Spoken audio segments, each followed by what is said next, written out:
श्री शिवाय नमस्तुभ्यम दोस्तों, हर हर महादेव।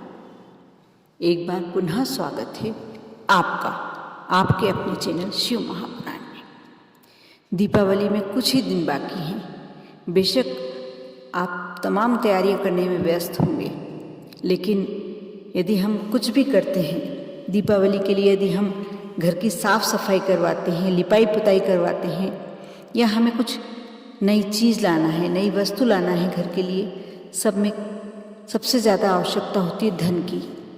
यदि हमारे पास धन है, पैसा है, तो हम सब कुछ ले सकते हैं।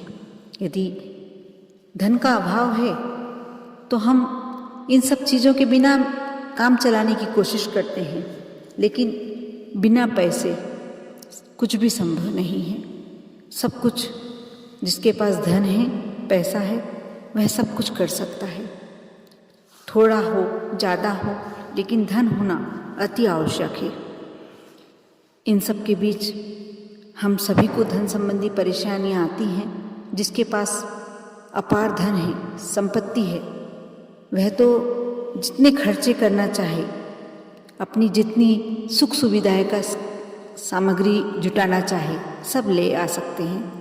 लेकिन जिनके पास धन का अभाव चल रहा है, धन संबंधी दिक्कतें आ रही हैं, उन्हें बहुत परेशानी आती हैं।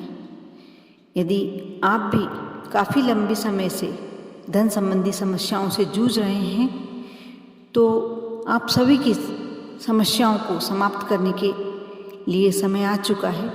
आप छोटे छोटे से टोटके उपाय आजमा कर धन संबंधी तमाम दिक्कतों का सामना कर सकते हैं, इनसे राहत पा सकते हैं। आप यह उपाय अवश्य सुने इस वीडियो के माध्यम से। इस वीडियो को शुरू से अंत तक देखें और इसमें जय माँ लक्ष्मी कमेंट्स बॉक्स में डालना ना भूलें, क्योंकि माँ लक्ष्मी के दिन चल रहे हैं और हमें कृपा भी माँ लक्ष्मी की चाहिए। दीपावली के दिन लक्ष्मी पूजन के बाद सभी कमरों में शंख बजाना और घंटी बजाना बहुत ही ज़्यादा अच्छा होता है, बहुत फलदायी होता है। माँ लक्ष्मी अत्यंत प्रसन्न होती हैं।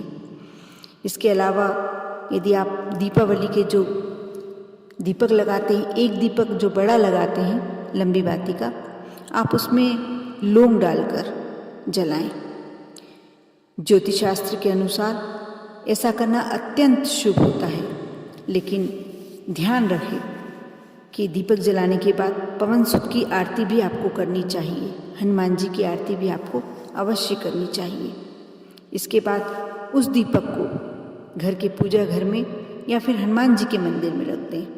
मान्यता है कि ऐसा करने से धन संबंधी दिक्कतें दूर हो जाती हैं। आप इसके लिए दीपक अलग ही रख लें और उस दीपक में लौंग भी डालें, उसको जलाएं। यदि आपके घर में हनुमान जी की फ़ोटो है तो आप उनके समक्ष रख सकते हैं। पहले आप पवन सुत की आरती करें और फिर वहीं वह दीपक रखे रहने दें। आप देखना, आपके यहाँ धन संपदा का आगमन शुरू हो जाएगा। यदि धन संबंधी दिक्कतें खत्म ही नहीं हो रही हो, तो दीपावली के दिन माता लक्ष्मी को चने की कच्ची दाल चढ़ाएं। कच्ची, गली हुई नहीं, कच्ची। इसके बाद में माँ लक्ष्मी को प्रणाम करके उसे पीपल के वृक्ष में चढ़ा दें। आप यह काम सुबह के समय भी कर सकते हैं और शाम को 6 बजे के पहले भी कर सकते हैं। 6 बजे तक आप 6 साढ़े 6 बजे तक आप पीपल के वृक्ष में ये दाल चढ़ा देते हैं। मान्यता है ऐसा करने से भी माँ लक्ष्मी की कृपा आप पर होने लगेगी। इसके अलावा आप दीपावली के दिन किसी भी मंदिर में झाड़ू दान करते हैं तो ये बहुत ही अभूतपूर्व नुस्खा है, उपाय है। ऐसा करने से माँ लक्ष्मी अत्यंत प्रसन्न होती हैं और आप पर अपनी कृपा दृष्टि बनाए रखती हैं। धन संबंधी दिक्कतें आ रही हैं तो एक और उपाय कर सकते हैं हम। दीपावली के दिन किसी भी लक्ष्मी मंदिर में, यदि आपके शहर में, आपके गांव में है लक्ष्मी मंदिर, तो आप जाके माँ की उपासना करें। इसके बाद देवी माँ के सामने गुलाब की सुगंध वाली 2 अगरबत्ती जलाकर बाकी बची हुई अगरबत्ती का दान कर दें। यदि नहीं है मंदिर, लक्ष्मी जी का मंदिर प्रायः हर जगह नहीं होता है, तो आप अपने घर की प्रतिमा के सामने भी यह गुलाब की सुगंध वाली अगरबत्ती अवश्य जलाएं। इससे माता लक्ष्मी अत्यंत प्रसन्न होंगी, धन संबंधी सारी परेशानियां जीवन से समाप्त कर देंगी। अब मैं आपको ऐसा उपाय बताने जा रही हूँ जो एकदम चमत्कारी है, जिसे करने का सबसे अच्छा दिन दीपावली का दिन है। आप दीपावली के दिन किसी भी शिव मंदिर में जाकर शिवलिंग पर अपराजिता के पुष्प, जो सफ़ेद रंग के भी होते हैं और नीले से कलर के भी होते हैं, जिसे गोकर्ण भी कहा जाता है, अपराजिता के पुष्प और अक्षत चढ़ाएं। लेकिन इस बात का ध्यान रखें कि अक्षत प्रयोग करने वाले जो अक्षत हैं पूजन में, चढ़ाने में, तो वह कोई भी दाना टूटा हुआ नहीं होना चाहिए, क्योंकि शिव जी को मैं अपने पहले के वीडियो में भी बता चुकी हूँ कि चावल का यदि कोई दाना टूटा हुआ होता है तो वह शिव जी को नहीं समर्पित होता है, क्योंकि शिव जी के ऊपर कोई भी चीज़ टूटी हुई नहीं समर्पित होती है, खंडित चीज़ नहीं समर्पित होती है। और आप अक्षत और अपराजिता का पुष्प चढ़ाते हैं। उसके बाद भोलेनाथ माता लक्ष्मी से आप मनोकामना पूर्ण होने के लिए प्रार्थना करते हैं। आपकी अवश्य मनोकामना पूर्ण होगी। आपकी धन संबंधी, स्वास्थ्य संबंधी और कोई परेशानी नहीं हो तो आपकी वह परेशानियां अवश्य दूर होगी। आप मन में श्रद्धा रख के, विश्वास रख के ये कार्य अवश्य कीजिए, यह उपाय अवश्य कीजिए। अब मैं आपको एक छोटा सा और उपाय बताती हूँ जो दीपावली का दिन अमावस्या का दिन होता है। और वैसे तो ये उपाय हर अमावस्या को किया जाए तो बहुत ही ज़्यादा इसका प्रतिफल मिलता है। यह उपाय बहुत छोटा सा है।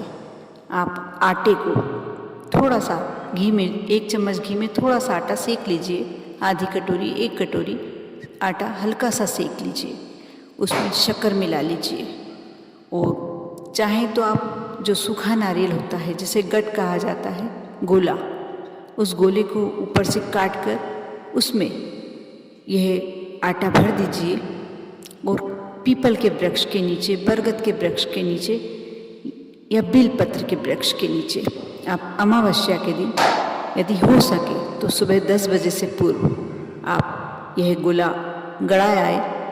ऐसी जगह आपको करना है जहाँ कोई दूसरा बड़ा जानवर जैसे कुत्ता वगैरह मुँह ना डाले, क्योंकि अपन ये चींटियों के लिए भोजन दे रहे हैं। जैसे जैसे इसमें चींटियाँ बढ़ेंगी, जैसे जैसे ये आटे के पास चींटियाँ आएंगी, नारियल चींटियाँ खाएंगी, वैसे वैसे ही उतना ही तेज़ी से आपके यहाँ धन बढ़ेगा। आप यह उपाय अवश्य करें। आप गोला नहीं रख सकते हैं तो कोई बात नहीं, आप कुछ दोने में या कुछ ऐसी चीज़ में रख सकते हैं कि आप बस चींटियों को आटा खाना है। यदि आप नारियल में रखते हैं, गोले में रखते हैं, तो एक आपको यह रहता है कि गोला भी चींटियाँ खा लेती हैं और उसका एक अलग फल होता है। लेकिन यदि आप नारियल नहीं रख पा रहे हैं, किसी कारण से सूखा गट नहीं रख पा रहे हैं, तो आप इसे कुछ दूसरे तरह से दोने वगैरह में भी रख सकते हैं। आप यह उपाय अवश्य कीजिए। आप ये उपाय करेंगे जब आपको मालूम पड़ेगा कि हमने क्या किया है और हमको क्या मिला है।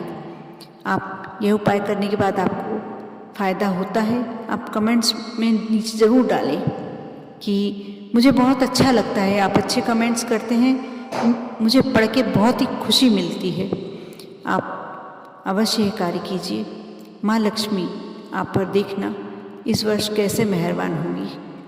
आप पर और आपके पूरे परिवार पर माँ लक्ष्मी की कृपा बनी रहे। ओम नमः शिवाय।